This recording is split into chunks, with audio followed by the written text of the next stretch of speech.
कुछ भी आपको प्राप्त हो रहा है, भगवान की वस्तु है, भगवान का खेल है। जय दिन रहना होगा, वो वस्तु व्यक्ति स्थान उतने ही समय तक हमारे पास रहेगी, हट जाएगी। ये केवल प्रवचन नहीं, भगवत भाव को प्राप्त हुए महापुरुषों में स्थिति होती है।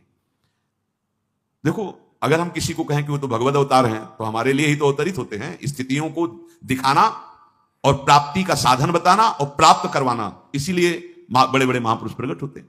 पूज्य श्री जयदेव जी महाराज, वो किसी धनी मानी भगत ने गए, महापुरुष थे, थोड़ी देर भगवत चर्चा हुई, थोड़ा प्रसाद पवाया, मोहरें दी, सरफी मोहरें उस समय चलती थी, मोहरें दी। आवश्यकता तो नहीं, भगवान हमारी प्रसन्नता के लिए, इसका कोई महत्व नहीं। उपासक अगर लौकिक वस्तुओं की प्राप्ति पे हर्षित होता है तो कुछ मिला ही नहीं, परमार्थ का कुछ मिला ही नहीं। ना द्वेष की, किसी से द्वेष क्यों होगा? तब होगा जब अनुकूलता की मांग होगी। अनुकूलता की मांग तब होती जब हृदय शुष्क होता है, और जब भगवत रस से द्रवित है तो किसी और की अनुकूलता की जरूरत होती क्या? नहीं। तो द्वेष कैसे बन सकता है? अगर श्रीपाद भी कह रहे कि अगर तुम्हारा किसी से द्वेष है, भगवत तत्व का अनुभव नहीं होगा, भगवदानंद की अनुभूति नहीं होगी। पक्का बात है, हरिवंश नाम लीन जे अजात शत्रु ते सदा।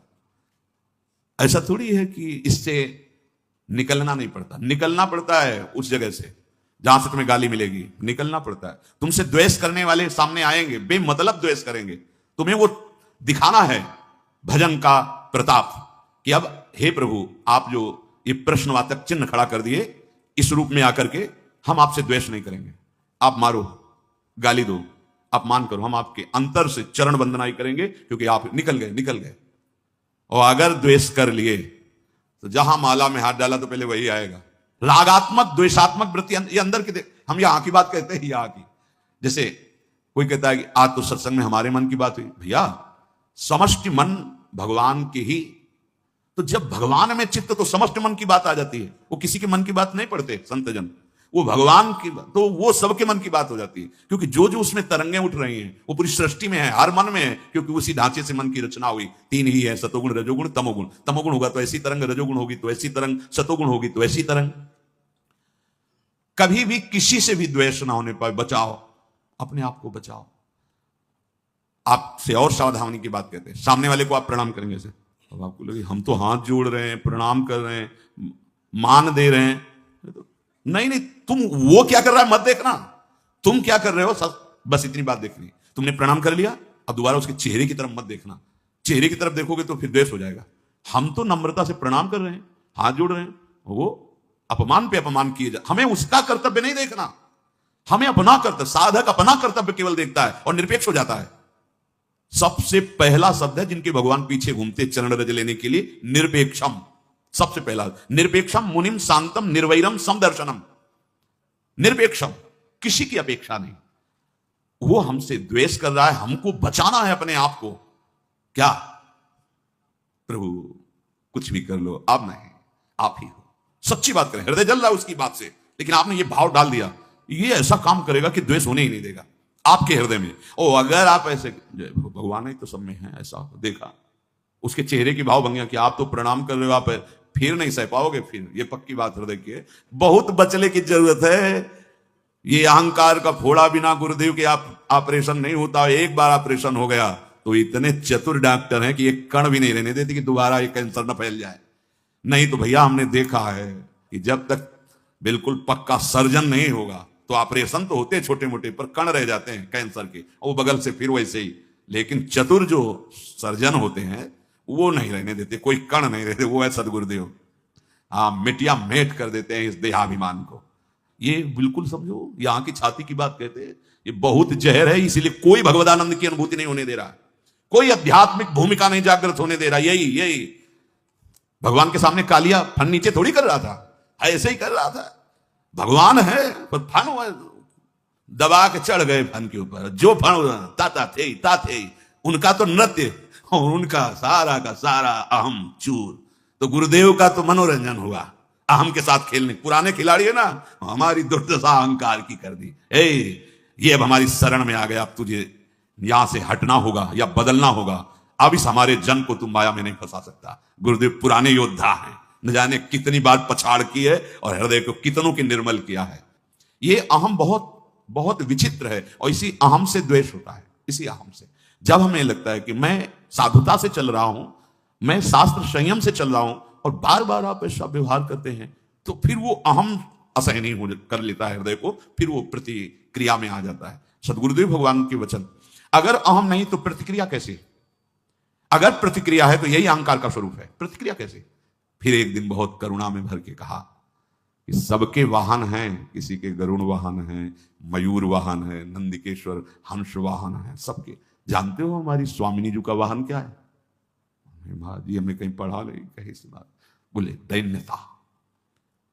यद्यपि सकल लोक चूड़ामणि, दीन अपन को माने, प्रीति की रीति रंगी लोई जा। सदगुरुदेव के वचन। अगर उपासक में दैन्यता नहीं तो प्रियाजू विराजमान कहां होगी? क्योंकि प्रियाजू का वाहन दैन्य है। देखो, प्रिया प्रेम रस प्राप्त करने के लिए अखिल ब्रह्मांडों के ईश्वर भगवान श्री हरि कितने दैन्य हैं, कितने दैन्य हैं। यद्यपि सकल लोक चूड़ामणि, अखिल कोटि ब्रह्मांडों के स्वामी, दीन अपन पो माने, अपने को प्रियाजू के सामने कितना दीन। ये एकांतिक निकुंज की बात, बाहरी नहीं जान सकते। हरिराम व्यास जी देख रहे हैं कि प्रियाजू के सामने पीक दानी लिए सरकार खड़े हैं अखिल ब्रह्मांडों। प्रियाजू के सामने एक पात्र में रंग है, एक में हाँ, और चित्र लिख रहे हैं, श्री चरणों में महावर की रचना कर रहे हैं। ध्रुवदास जी देखते हुए कह रहे हैं, बिहरत कुसुम पराग लगत, पीत वसन लय झारत, लुठत मयूर चंद्रिका तिंतर, अद्भुत छवि निहा, जावक चित्र बनाई संवारत, करम सफल तब मानत कौन, जिनके देहम सदा परिभोगनम अभीष्ट दोहम, तीर्थास्पदम शिव विरंचनुतम शरण्यम। भूल करके अपनी महिमा को दैन्य होकर प्रिया प्रेम में ऐसे। बोले हमारी स्वामिनी का वाहन है दैन्यता, और ये दैन्यता कहीं मिलती नहीं। बिना अहंकार गए दैन्यता नहीं आती। अहंकार गुरुदेव के द्वारा नष्ट होता है, परिवर्तित होता है। यो न हृष्यति, हर्ष नहीं किसी भी वस्तु व्यक्ति स्थान की प्राप्ति में, और न द्वेष्टि, कोई तुम्हारे प्रतिकूल आचरण करे, निंदा करे, अपमान करे, तुम्हें गुस्सा दिलाना चाहे, तुम्हें द्वेष नहीं करना है। बचो परम पद प्राप्त करने के लिए, भगवान के प्रिय बनने के लिए। यहां जो तात्पर्य है प्यारे को, मतलब भगवान कह रहे भक्ति मान्य सब में प्रिया, सब मेरे को प्यार करते, मैं उसको प्यार करने लगूंगा। किसको? जिसके हृदय में हर्ष नहीं, किसी से द्वेष नहीं, और ना सोचती। जैसे सब कुछ तुम्हारा छिन गया। कितना था? किसी भी नगर के किसी एक कोने में तुम्हारा महल बना होगा, हम कह रहे हैं। पूरे विश्व ब्रह्मांड की संपत्ति का असंख्य हिस्सा होगा तुम्हारी संपत्ति। बहुत संपत्ति है भाई वो। अरे समुद्र को रत्नाकर कहा गया है, एक से एक रत्न। भूमि में अष्टम धातु ऐसे प्रकट होती है, जैसे गेरू पीली मिट्टी, ऐसे चांदी सोना भूमि में है। इसी भूमि में कितनी संपत्तिवान हो, क्या हो, कुछ नहीं। अगर नष्ट हो जाता है तुम्हारा, तो तुम्हें यह ध्यान रखना है कि तुम हरि के हो, जिसने ऐसे, इसे निमेष कहते हैं, पलक झपकने को, पलक झपकने में अनंत ब्रह्मांड बना दिए। उसकी लीला है। मेरा जो कुछ नष्ट हुआ है, एक सेकंड में वो अनंत गुना बना दे। भगवद आश्रित कभी शोकित नहीं होता किसी वस्तु व्यक्ति स्थान के नष्ट हो जाने पर। जैसे कोई पधार गया, खूब नाम कीर्तन करो, इतने समय के लिए हमारे साथ आया था, भगवान मंगल करे, खूब नाम कीर्तन, खूब उत्सव मनाओ, रोना मत।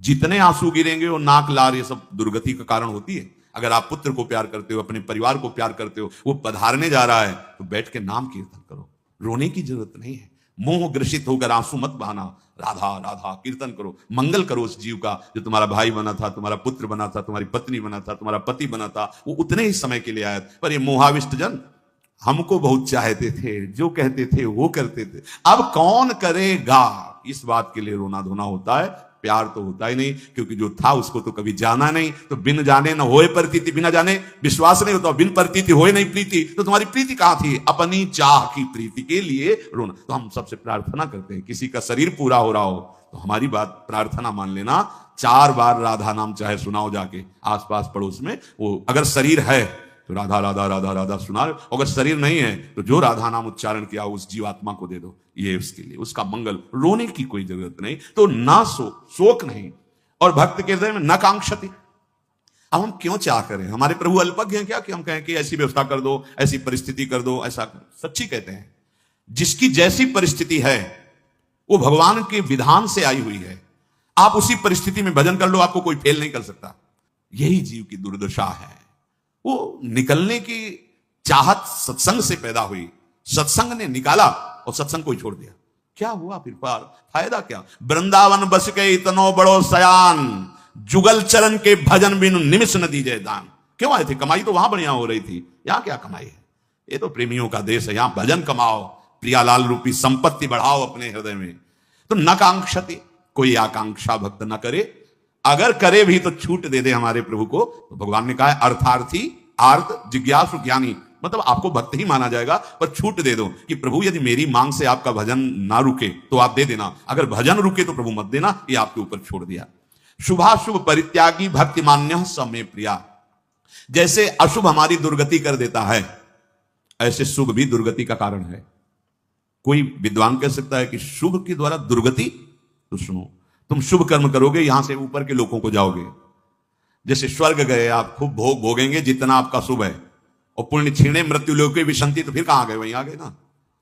तो आवागमन तो नहीं मिटा ना, तो सदगति तो नहीं हुई ना, तो हुई क्या? उसे एक अच्छा स्वप्न, एक बुरा स्वप्न, लेकिन है तो दोनों स्वप्न ही, कोई खास बात थोड़ी है।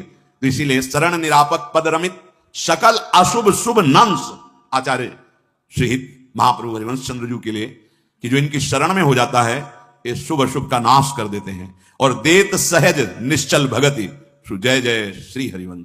जो ना हर्षित होता है, ना द्वेष करता है, ना कोई शोक करता है, ना कोई आकांक्षा करता है, और शुभ अशुभ का भी परित्यागी है, और सदैव मेरी भक्ति में रत है। भगवान कह रहे हैं स में प्रियहा, बहुत से भक्त मुझे प्यार करते हैं, पर मैं इसको बहुत प्यार करता हूं। स्त्रीषु स्तन्यप तोकवत स्व अतिथि गेहेथ देहे च, श्रीपाद कह रहे हैं जहां तुम्हें वास मिला है ऐसे रहो। जैसे अतिथि आता है किसी के घर में तो अपना घर नहीं मान लेता, सोचता है हमें तो बस समय व्यतीत करना है, जितने दिन चले जाना है यहां से। बिल्कुल ठीक ऐसा ही है, चाहे गृहस्थ में हो चाहे विरक्त में हो, घर को अपना नहीं मानना चाहिए।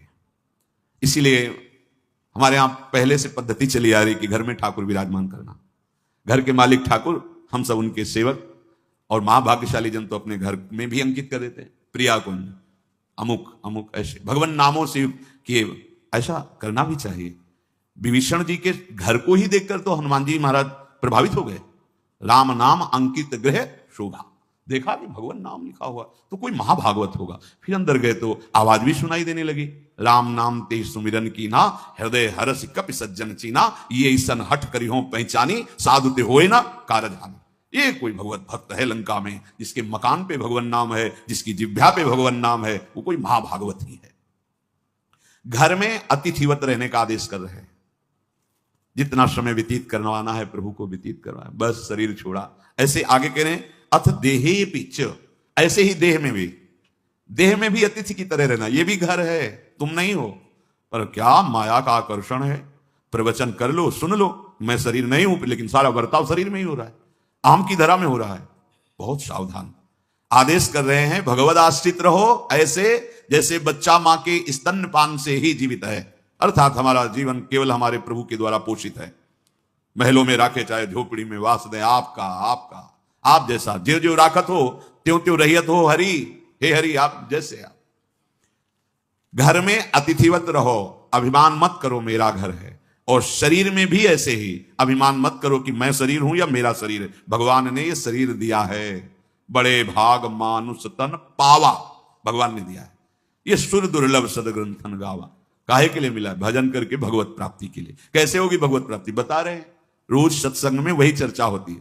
देखो शास्त्र है दुग्ध, गुरुदेव अपनी बुद्धि से हर सूत्रों को दही की तरह जमा कर अलग अलग निकाल करके और अपनी ज्ञान की बात उसमें डाल करके उसे दही की तरह जमा दिया, फिर मंथन किया और उसमें जो सार निकला मक्खन, उसे फिर और तप के द्वारा पवित्र हृदय में रख करके फिर देखा और घी की तरह निकाल के आपको दे दिया। इसीलिए कहा जाता है कि संत समागम से बढ़कर कोई भी साधन नहीं। व्रतान यज्ञ छंदांसि तीर्था नियमा यमा यथा वरुंधेत सत्संगा सर्वसंगो पहो हिमाम। क्यों? क्योंकि कोई मेहनत नहीं करनी पड़ी, सीधे घी मिल रहा है, बस उसे स्वीकार कर लो। तुम शास्त्र स्वाध्याय करते तो तुम्हारी बुद्धि के अनुसार उसका भाव आता। जब महापुरुष जन शास्त्रों को देते हैं, परोसते हैं हमारी श्रवणेन्द्रिय से हृदय में, तो वो अपनी स्थिति से उसका भाव दर्शन कराते हैं। तो द्वेषम संतत मां चरत स्वपितनु वाणी हृदय मित्रवत। तुम्हारे हृदय में पूरी सृष्टि में किसी से भी द्वेष नहीं होना चाहिए। अगर हम किसी से भी अनुकूलता की चाह करेंगे तो हमारे हृदय में द्वेष हो जाएगा। भगवान के वचन हैं, यो न हृष्यति न द्वेष्टि न सोचति न कांक्षति शुभाशुभ परित्यागी भक्तिमान्यः स मे प्रियः। भगवान को हम प्यार करते हैं, भक्ति मार्ग में चलते हैं, अहोभाग्य है। पर धन्याति धन्य वही हुआ जिसे भगवान कहते हैं कि वो मुझे प्रिय है। कौन प्रिय है? यो न हृष्यति न द्वेष्टि न सोचति न कांक्षति शुभ और अशुभ परित्यागी भक्ति मान्य स में प्रिय। बहुत अमृत में भगवान के वचन है। यो न हृष्यति, अभी बताया, हमारा द्वेष तभी होता है जब किसी से हम राग कर बैठते हैं। राग होता है अनुकूलता में, हमारे अनुकूल वो वस्तु, वो व्यक्ति, वो स्थान, वो बात, वो चेष्टा हुई तो राग हो गया, और उसी के द्वारा जब प्रतिकूल हुआ तो द्वेष हो गया। द्वेष की स्वयं की सत्ता नहीं है, जैसे क्रोध की स्वयं की सत्ता नहीं है, ये काम से कामा संजायते क्रोधा, ऐसे ही राग से द्वेष का प्रादुर्भाव हुआ है। अगर हम कहीं भी राग करते हैं तो उसके मूल में सुख बुद्धि, अनुकूलता, प्रियता, अनुकूलता की प्रियता सुख बुद्धि ही राग करा देती, किसी शरीर में, किसी वस्तु में, किसी में भी। इसको काटने के लिए भगवत भाव ही समर्थ है, दूसरा नहीं। मेरे प्रभु इसके हृदय में विराजमान हैं, अनुकूल प्रिय कार्य हो रहा है तो प्रभु इस हृदय में बैठ के दुलार कर रहे हैं। लक्ष्य में प्रभु ना, राग नहीं हो पाएगा, अनुराग बढ़ेगा। प्रतिकूल व्यवहार, हाँ लाड़िले हैं, कोई अपराध है, कोई मलिनता है, कोई दोष है जिसका निवारण करने के लिए प्रतिकूलता रूपी लीला कर रहे हैं। बड़ी कृपा है। अनुकूलता में क्या देखा? भगवत दुलार, और प्रतिकूलता में क्या देखा? भगवत कृपा। न राग न द्वेष, निकल गया। अगर भगवत भाव नहीं तो फिर नहीं निकल सकते। दूसरा कोई सूत्र नहीं है, चाहे ब्रह्म भाव कहो चाहे भगवत भाव कहो।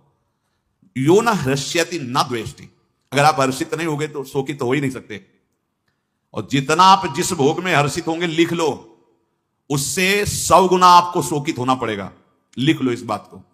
इसीलिए जो उपासक होता है बड़ी से बड़ी उपलब्धि में भी वो हर्षित नहीं होता, क्योंकि जानता है हर्षित होंगे तो रोना पड़ेगा, क्योंकि यहां टिकाऊ कुछ है नहीं, परिवर्तनशील है, नाशवान, छिन जाएगा, नष्ट हो जाएगा। शरीर से लेकर बाहर जितना वैभव है ये छिन जाएगा तुमसे। नहीं, कोई भी वस्तु, व्यक्ति, स्थान तुम्हारे साथ नहीं जाएगा जिसकी प्राप्ति में तुम भूल गए हो, और जिसकी प्राप्ति में तुम भूल गए हो। दोनों बातें, जब भूल गए तभी भूल गए हो, नहीं तो अगर भूले ना होते तो भूलते नहीं। नाशवान वस्तु की प्राप्ति पे सच्चिदानंद का उपासक कभी भूलता नहीं, फूलता हर्षित होता, कभी हर्षित नहीं होता। वो ब्रह्मा का पद भी उसके लिए कोई महत्व नहीं रखता।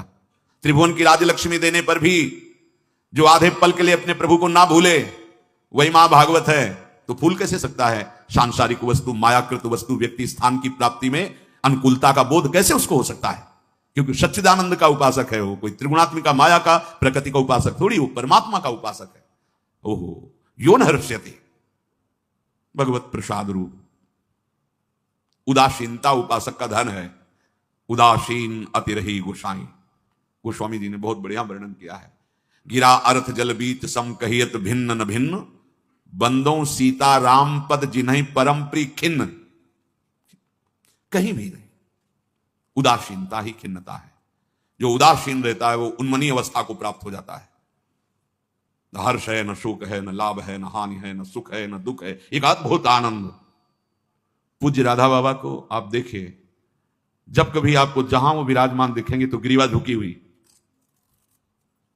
क्योंकि उन्मनी अवस्था, हर समय अपने आराध्य देव की लीला में, चिंतन में डूबे हुए, बाहर से बिल्कुल शून्य, व्यवहार शून्य।